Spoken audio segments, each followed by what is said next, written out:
Selamat pagi sahabat Alkitab, marilah kita memulai hari ini dengan perenungan akan firman Tuhan.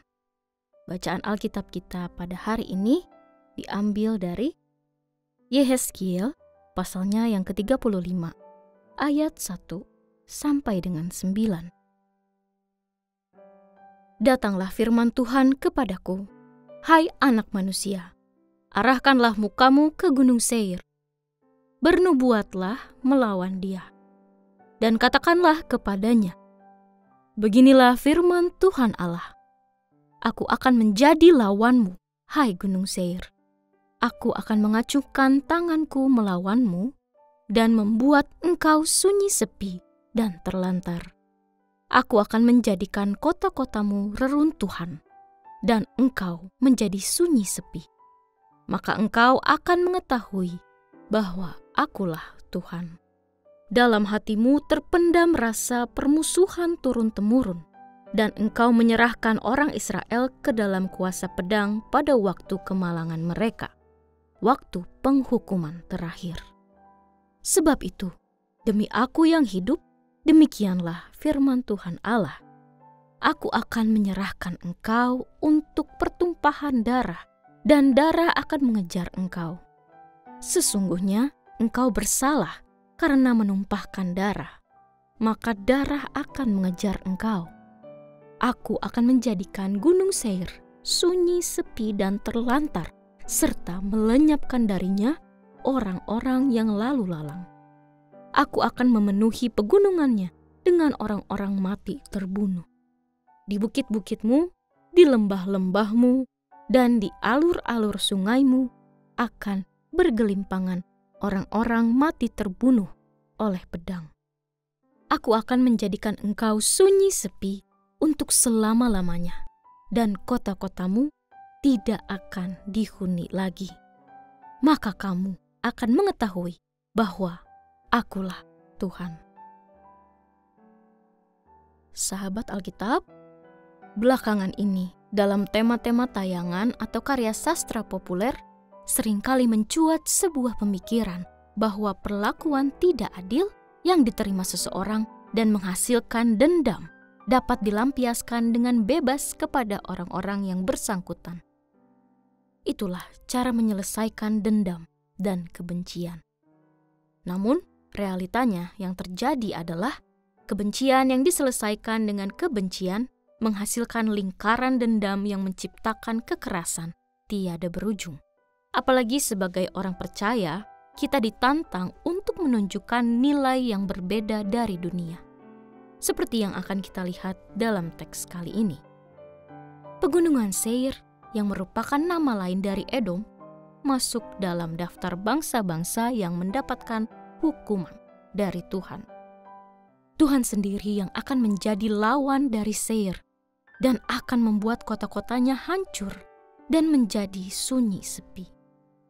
Hal ini terjadi karena Seir dikuasai rasa permusuhan secara turun-temurun terhadap Israel dan membiarkan orang-orang Israel mengalami malapetaka. Dikatakan permusuhan turun-temurun karena terkait dengan kejadian di masa lampau tentang ketegangan yang terjadi di antara Yakub dan Esau.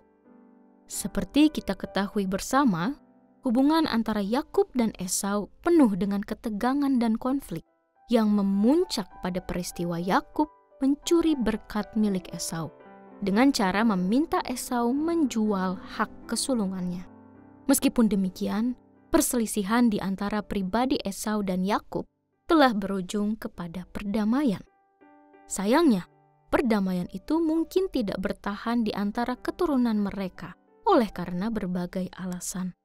Konflik-konflik antara Edom yang tercatat dalam Alkitab di antaranya ketika bangsa Israel keluar dari tanah Mesir dan sudah mendekati tanah perjanjian, mereka meminta izin untuk melewati tanah Edom.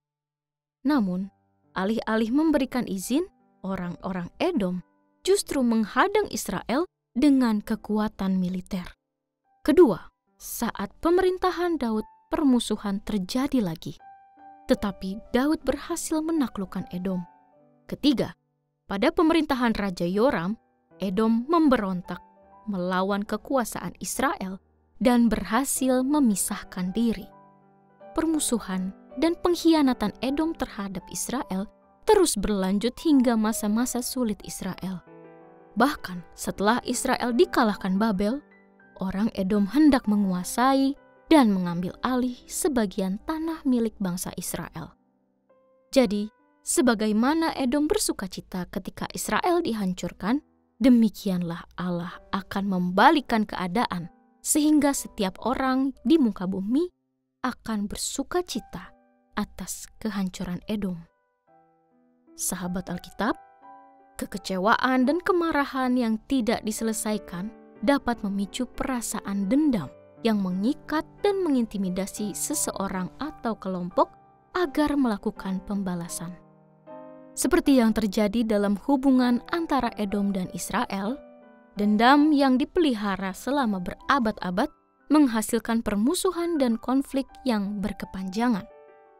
Hukuman yang ditimpakan kepada Edom akibat dari kebenciannya terhadap Israel menjadi bukti bahwa pada akhirnya dendam tidak hanya merugikan individu, tetapi juga melibatkan banyak orang.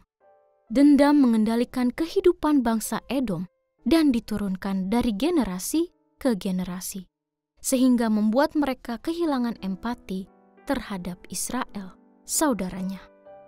Mereka bukan hanya abai terhadap penderitaan Israel, tetapi justru bersukacita atas kejatuhan Israel. Maka, marilah berefleksi dalam kehidupan kita masing-masing. Apakah dendam dan kebencian juga menetap dalam hati kita? Dendam membawa dampak buruk yang luas dan mendalam. Membebaskan diri dari dendam berarti juga menyelamatkan kita dari perilaku destruktif yang merugikan diri sendiri maupun orang lain di sekitar kita, termasuk orang yang kita sayangi. Siklus dendam dan kebencian hanya dapat diakhiri dengan cinta kasih yang Tuhan hadirkan dalam hati kita. Dendam tidak harus dilunasi dengan kebencian, tetapi dapat diselesaikan dengan cinta kasih dan pengampunan dari Allah. Mari kita berdoa. Tuhan Yesus yang baik, terima kasih ya Tuhan atas renungan yang Kau berikan kepada kami pada pagi hari ini. Ajarilah kami ya Tuhan untuk melepaskan segala perasaan dendam dan menggantinya dengan cinta kasih dan pengampunan. Bantulah kami untuk menghidupi damai sejahtera-Mu dan menjadi pembawa damai di tengah dunia ini.